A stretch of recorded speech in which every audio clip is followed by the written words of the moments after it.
दिल्ली के अंदर हर साल अप्रैल और अक्टूबर के महीने में ही सबसे ज्यादा आग की घटनाएं होती हैं। आपको याद होगा जब दिल्ली के एक कोचिंग सेंटर में आग लग गई थी और बच्चे किस तरीके से खिड़कियों से कूद रहे थे, कई बच्चों की तो जान भी चली गई थी। तो दिल्ली जैसे शहर में जब भी कोई बड़ा हादसा होता है, जैसे कि 2019 का अनाज मंडी में जो आग लगा था उसके कारण 43 लोगों की जान चली गई थी, और फिर 2022 का मुंडका फायर जिसमें 27 लोग मारे गए थे। और ऐसे इंसिडेंट के बाद फिर आम आदमी पार्टी की गवर्नमेंट आती थी और बड़े बड़े वादे करके चली जाती थी। लेकिन अभी के जो दिल्ली के होम मिनिस्टर जिनका नाम आशीष सूद है, पूरे शहर के अंदर एक मैसिव फायर सेफ्टी का ऑडिट ऑर्डर दे दिया है। अब इस सेफ्टी ऑर्डर में जो सबसे हैरान करने वाली बात है ना, वो ये है कि इस बार सिर्फ जो बड़े बड़े मॉल्स होते हैं, जो फैक्ट्रीज होते हैं, तो सिर्फ उनकी चेकिंग नहीं होगी, बल्कि आपके घर और जो रेसिडेंशियल एरियाज वगैरह होते हैं तो उनको भी इसमें शामिल किया गया, यानी कि उनके भी सिक्योरिटी ऑडिट्स होंगे। अब आप पूछेंगे कि इससे पहले आखिर क्या हो रहा है। अभी तक ये होता आ रहा था कि दिल्ली का जो फायर सेफ्टी लॉ है वो सिर्फ कमर्शियल बिल्डिंग्स या फिर जो बड़ी हाई राइज बिल्डिंग्स है तो उनके ऊपर ही फोकस करते थे, और जो रेसिडेंशियल मोहल्ले थे तो वो एक तरीके से इंडिविजुअल थे, क्योंकि वहां ना तो कोई चेकिंग करने जाता था और ना ही किसी तरीके का कोई हिसाब रखा जाता था। दिल्ली फायर सर्विस रूल्स 2010 के हिसाब से रेसिडेंशियल बिल्डिंग्स को फायर सेफ्टी सर्टिफिकेट तभी मिलता था जब वो खुद अप्लाई करे, और इसका मतलब ये हुआ कि हजारों ऐसी मिक्स्ड बिल्डिंग्स है जहां पे कि नीचे में दुकान है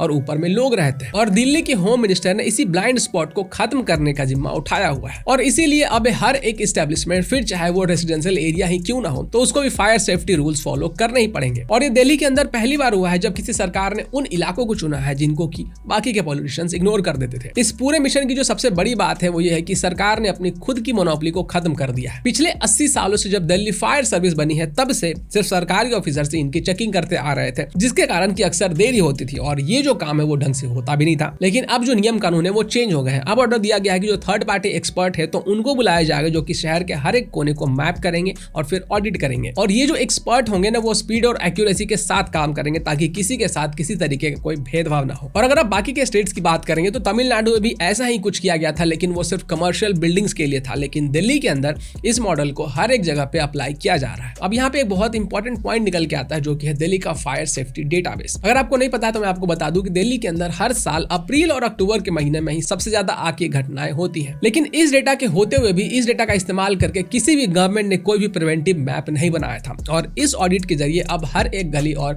हर एक इमारत का डिटेल्ड मैप बनाया जाएगा। और इसका मतलब यह है कि अब फायर डिपार्टमेंट के पास हर एक बिल्डिंग का पूरा रिकॉर्ड होगा और उन्हें पहले से पता होगा कि कहां कितना रिस्क है। और ये जो ऑडिट है वो सिर्फ रिपोर्ट बनाने के लिए नहीं है, ये एक तरीके से आप कह सकते हैं कि अकाउंटेबिलिटी टूल बनाया गया है। अब इसके कारण होगा ये कि अगर कल को कोई हादसा होता है तो कोई भी अथॉरिटी ये नहीं कह पाएगा कि हमें तो पता ही नहीं था, क्योंकि थर्ड पार्टी एक्सपर्ट्स की वजह से हर एक नॉन कंप्लायंट बिल्डिंग अब रिकॉर्ड्स में आ जाएंगी। और ये ऑडिट एक कड़ी चेतावनी भी है उन लोगों के लिए जो कि सेफ्टी रूल्स को हल्के में लेते हैं।